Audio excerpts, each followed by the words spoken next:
Hello. Okay, let me share screen first. Okay, today we'll be doing asexual repro and structure of flowers. Let's take a look at reproduction in plants. Okay, reproduction in plants, we'll know more about asexual repro and sexual repro first. Compare the differences. Asexual is a production of genetically identical offspring. That means the offspring is totally similar to the parent.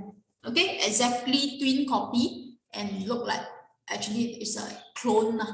Okay, from the parent. Because only one parent is involved, that's why the offspring is totally identical to the parent. Sexual repro, on the other hand, involves two parents. So if it's two parents, the offspring is half similar to mother, half similar to father. So the offspring is a combination of two organisms. So it won't look exactly the same as one parent. It's like half look like one parent, half look like another parent. So it's like a hybrid combination. Okay. So there is no fusion of gametes or fertilization for asexual, but sexual repro there is fusion of gametes.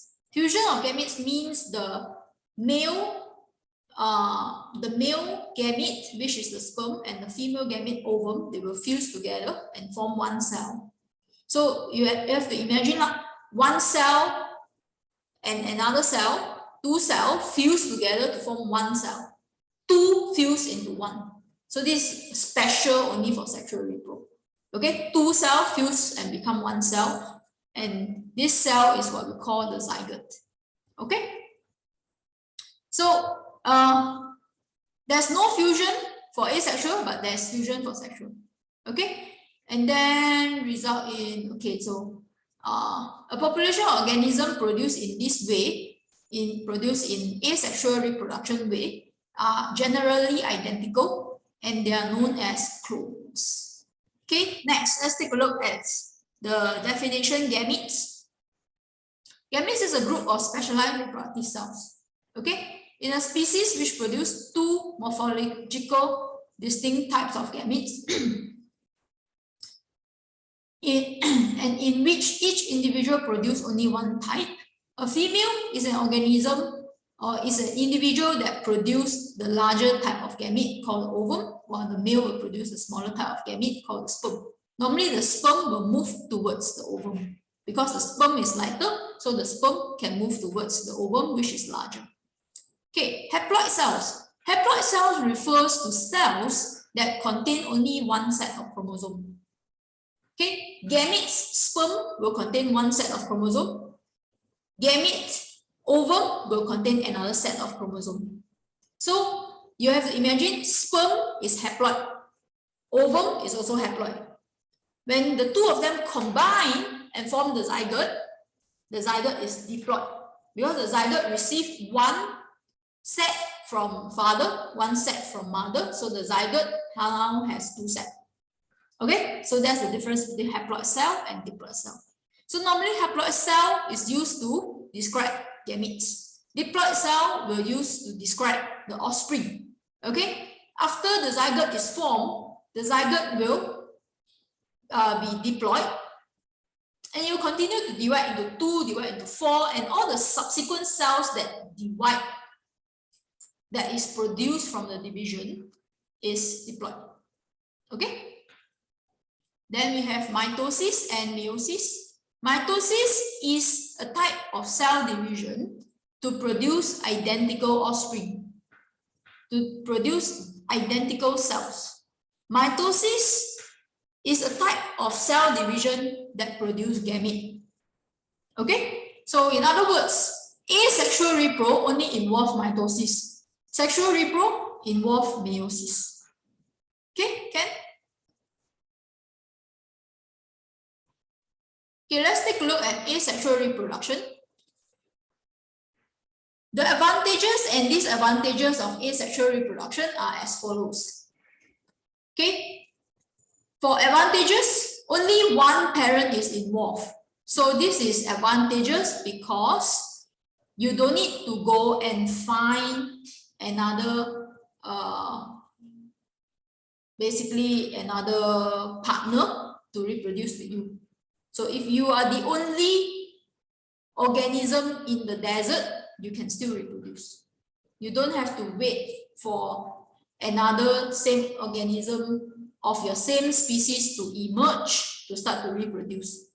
Okay, so this is an advantage. Only one parent is involved. Okay, and because there's only one parent involved, the organism, the offspring, is exactly identical with the parent. So the disadvantage will be there is a lack of variation in the offspring. So the offspring is totally identical, so there's no variation. So if there's no variation, it will prevent or evolution. So there will be no evolution. So after many years of reproduction, after maybe 100 years of reproduction, the offspring, the great-great-grandchildren will still be of the same version of the great-great-great-great-grandfather. So there's no evolution, there's no what we call improvement. After so many years of reproduction, you are still the same old copy as compared to 100 years ago. So this is what we call no evolution. You don't evolve and become better. You don't evolve and become better, adapted to the environment. You're still the same old you. Okay? Yeah. No change. Yes, there's no change. Correct. Because the offspring is totally the same as the parent. So when the parent gives birth to the offspring and the offspring gives birth to another offspring, the offspring gives birth to another offspring, all these offspring will be the same. So there is no improvement. Okay, so it is another advantage for asexual. It is relatively certain method of reproduction. Relatively certain method here means it is mostly always successful. When you try to reproduce, you will always be successful in producing offspring. So it's a relatively certain method of reproduction. Relatively certain means it's 100%. When you try, you will get. When you try, you will get. Okay? Sexual reproduction is different. Sexual reproduction is not certain. Okay? You have seen many couples, they get together, they don't have offspring. They try for many years, and then maybe they get married for 6 years. They keep on trying to have baby. They have sex, but there's no offspring, no baby. So that sexual reproduction is not a certain method of reproduction. It's not relatively certain, but asexual is relatively certain. Okay, disadvantage. Adverse condition and disease will likely to affect all members of the population because all the members of the population is exactly the same.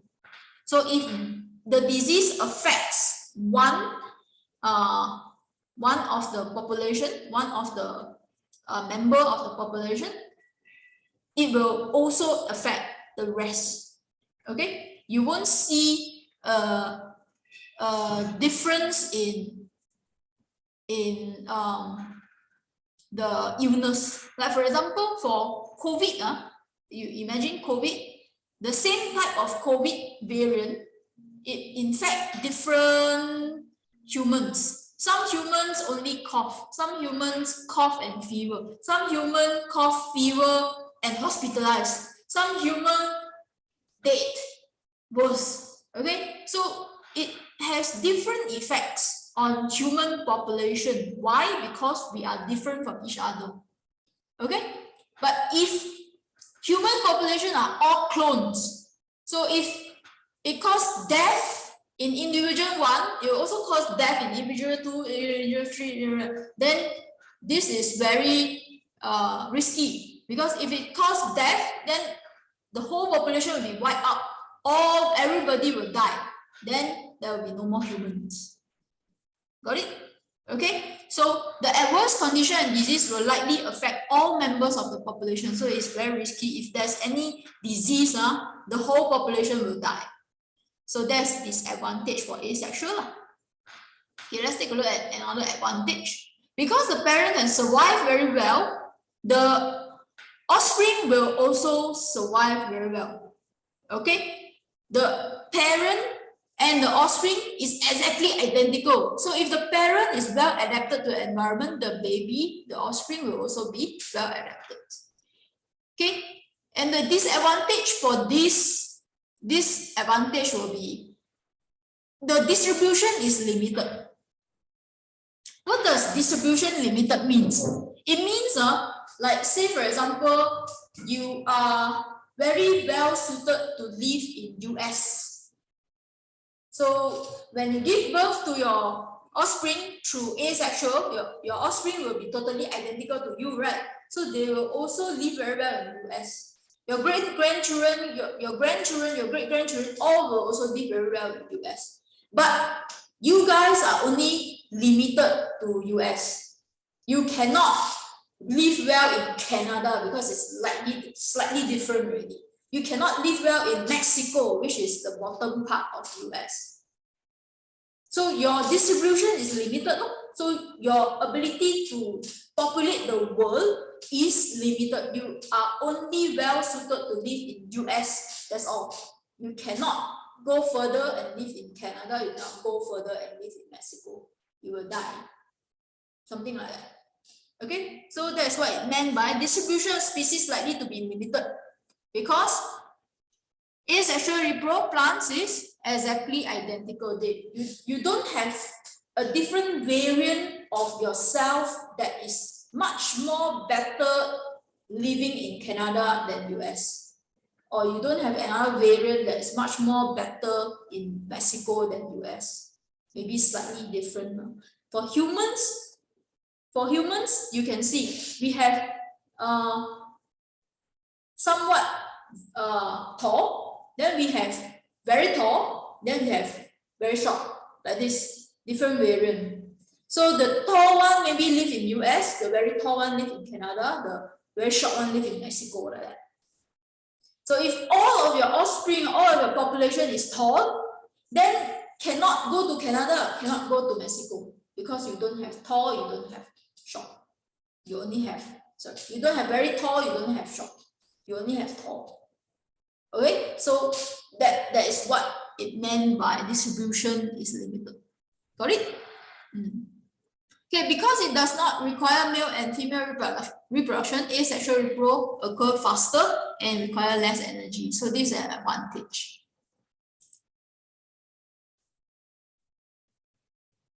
Jocelyn, what do you say? Is it because they are near each other? What does that? What is the question about? Won't they be like extinct then if they cannot go to other places? If it cannot go to other places, it will not go extinct. It will still stay in US, so it will populate very well in US, but it cannot go to Canada or Mexico. So it will stay at US and only at US, something like that. Okay. Yeah. So they will compete with each other. They always compete with each other. That's very bad. They cannot go off and populate other region, which is further apart. So that is the disadvantage also. Okay? Yeah, okay. Okay, advantage. Because it does not require male and female reproduction, asexual repro occur faster. So that is an advantage. Disadvantage will be overcrowding and competition, because everybody start to live in the same area. There will be competition between your offspring. There will be competition between your grandchildren and grandchildren A and grandchildren B and grandchildren C, because they all live in nearby area. They can all live in US only, so US will become very crowded with that particular member of the population, something like that. So they'll start to compete each other and there will be overcrowding. Okay, so these are the advantages and disadvantages. Let's take a look at sexual repro. Sexual repro involves the fusion of one male gamete and one female gamete to produce zygote. Zygote develops into offspring which are genetically different from each other and also from the parents. That means the offspring the siblings are different from each other. Like for example, your parents produce 10 children. So each of the children will be different from each other. Okay, all the siblings will be different from each other, and all the children will be different from the parents also. Okay, so this is what we call the advantage of sexual repro. Everybody will be different. There will be slightly different variety with everybody. Okay, the nuclei are contained within the gametes as a result of a special type of nuclear division. We call it the meiosis. The nuclei of the gametes contain only half the number of chromosomes found in normal body cell. So remember, I was saying that normal body cell has 2 sets of chromosomes, which is known as diploid, and the gamete only contain half of 2 sets is 1 set. So gametes will be haploid and normal body cell will be diploid. Okay? Okay, the comparison between sexual and asexual repro is as follows. We have sexual repro. Sexual repro need sexual reproductive organs. Asexual repro don't need. They just divide into 2, or they keep on dividing, and then they cut off their hand or cut off their leg or something like that. They will become another offspring. So there's no need for sexual reproductive organs for asexual reproduction. Okay, sexual reproduction need 2 parents, asexual need 1 parent. Sexual repro, the needs gametes, also known as the sex cells.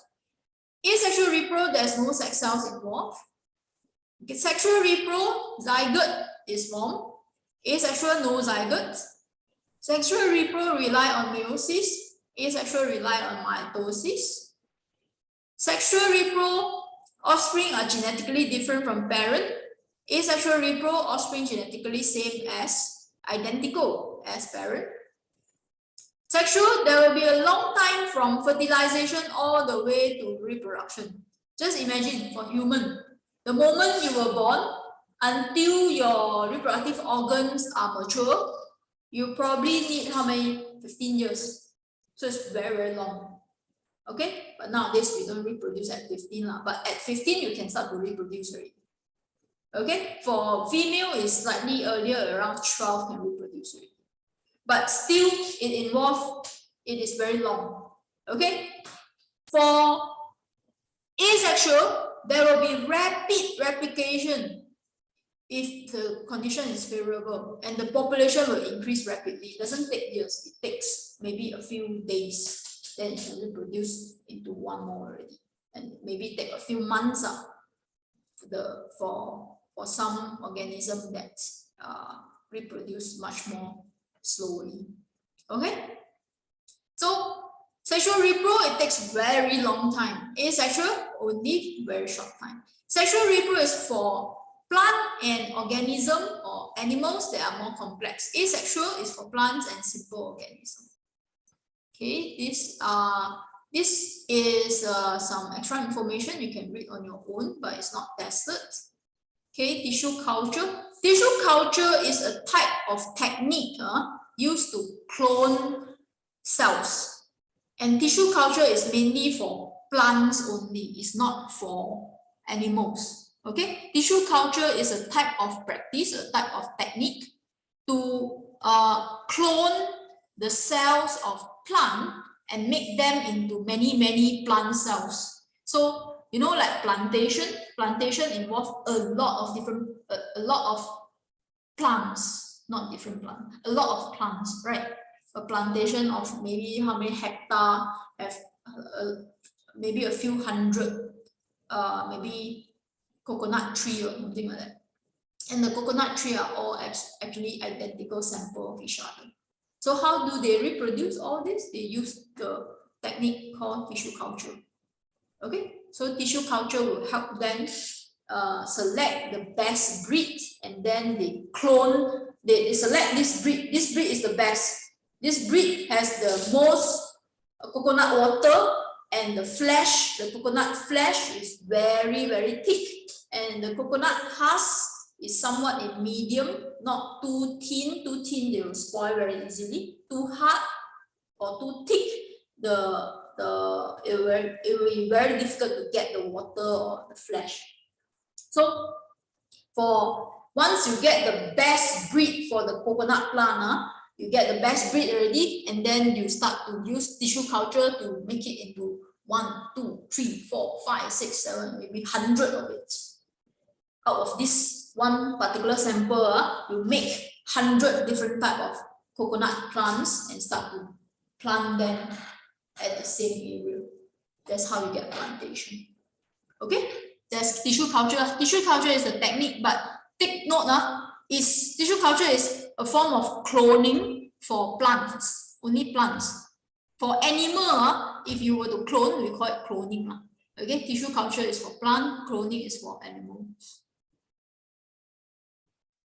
Okay, next, let's take a look at structure of flowers. Okay, so we already learned about asexual repro and sexual repro. Then we will be looking at the sexual repro for plant. Plant carry out sexual repro, and the organ of reproduction for plant is known as flower. Okay, so next time you will have to think twice before you actually send flowers to your girlfriend. Do you know why? Yes, you're sending genitals of the plant for your girlfriend to sniff. Sniffing somebody's genitals. Okay. So yeah.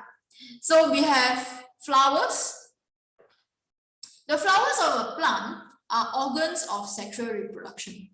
Flowers have the following parts. We have petals. Petals may be large, colorful, centered with lines on them if the flower is pollinated by insects. If the flower is being pollinated, the petals are small and green and not present at all. Why? Because if you want to be pollinated by insect, the petals need to be large, colorful, and centered to attract the insects. But if the flower is being pollinated, there's no need to attract the insects. So there's no need for it to be colorful, so they save costs. They don't change the color. The color is still green. Okay, and the petals are very small because it doesn't have to serve as a landing platform for the insect. And then it's not scented at all because it doesn't need the scent to attract insects. Because insects will fly and sniff. Oh, I can sniff a very sweet smelling smell. So there must be flower around. Then they will start looking for flower, something like that. So that's why it must be scented. So if it is being pollinated, there's no need for it to be scented. Okay, stamen. Stamen is a name. It's a name to collectively describe anther and filament. So anther plus filament equals stamen. Okay, so what is anther again? Anther is the region where you produce pollen grains. Filament is actually the stalk, S-T-A-L-K, is the stalk. It's the stalk that holds the anther at the right position to send the pollen grains out of the original plant. Okay, so anthers and filament together will form stamen. Okay, so when I talk about stamen, I am describing two structures, that is anther and filament. Okay, if you want to refer to anther, then you have to use the word anther. If you want to refer to the stalk, then you have to use filament. If you use the word stamen, then I will know that it's referring to both anther and filament. Okay. Then we have carpel. Okay, carpel is just like stamen. Is a word that describes many structure. Okay, in this case, the carpel describes the female part of the flower. The stamen describes the male part of the flower. That's the anther and filament. Okay, carpel describes the female part of the flower, which is stigma, style, and ovary. All three. All three combined together, we call them carpel. C-A-R-P-E-L. Carpel. Okay. So carpel consists of stigma, which is at the top, and then the style, which is in the middle, and ovary, which is at the bottom. Okay. Then we have pistil. Pistil is made up of multiple carpels. So if you have here, let me share with you.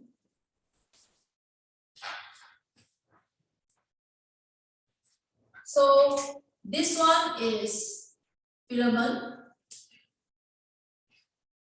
This one is anther.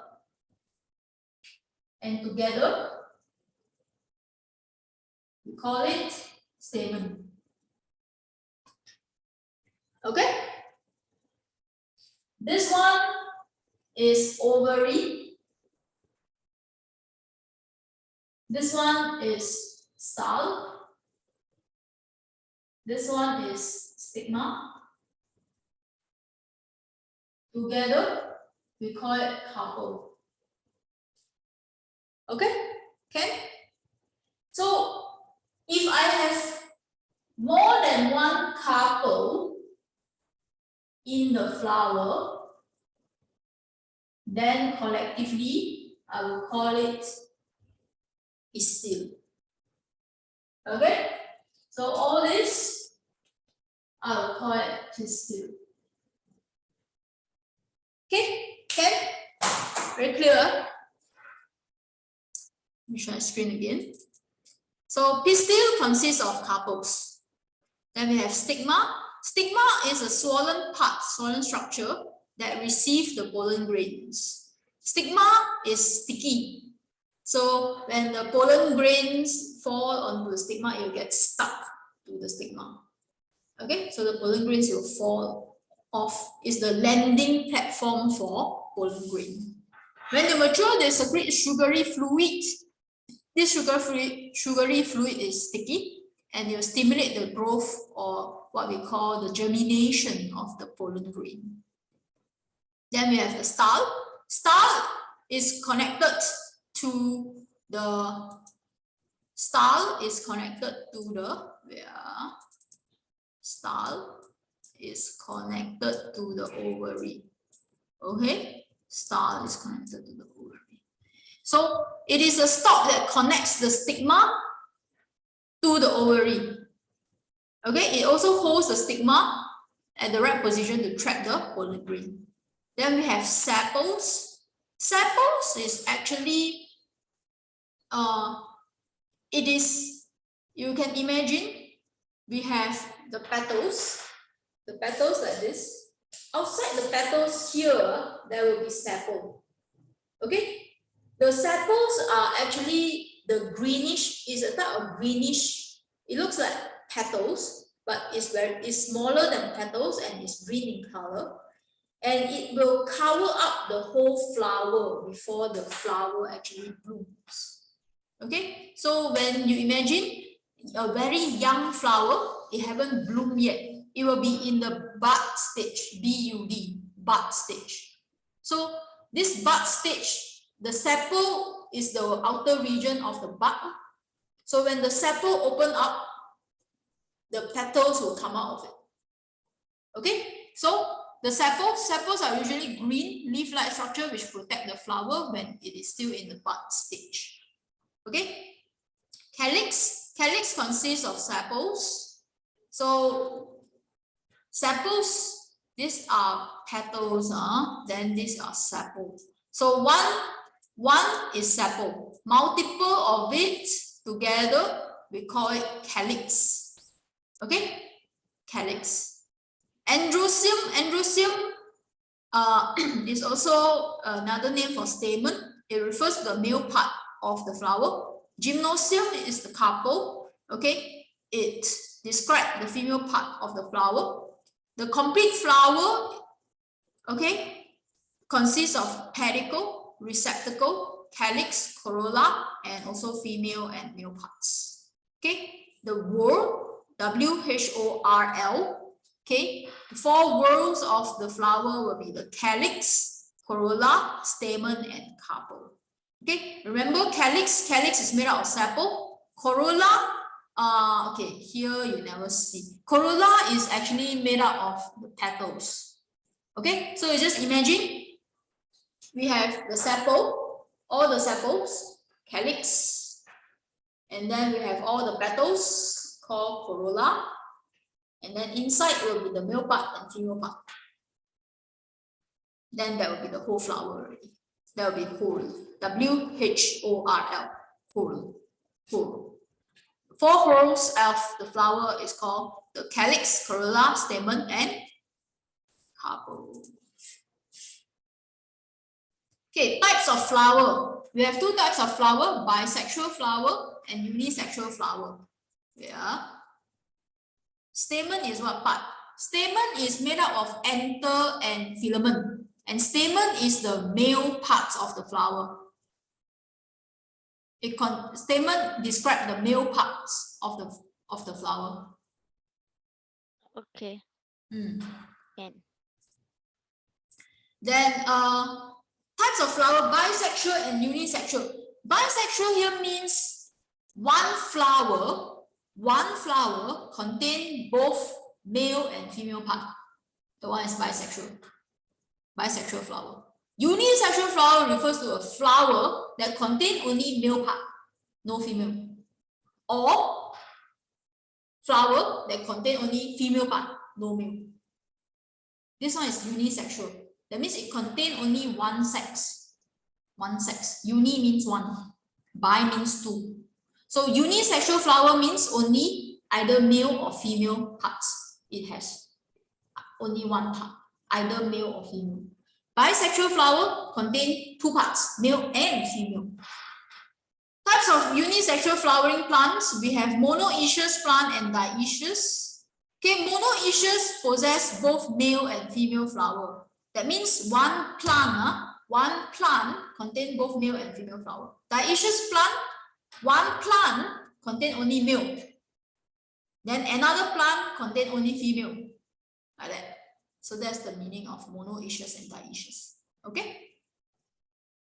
Yeah, that's all for today. The next video will be on plant fertilization. Okay, pollination and fertilization. Okay, so that's all for this video. Bye-bye.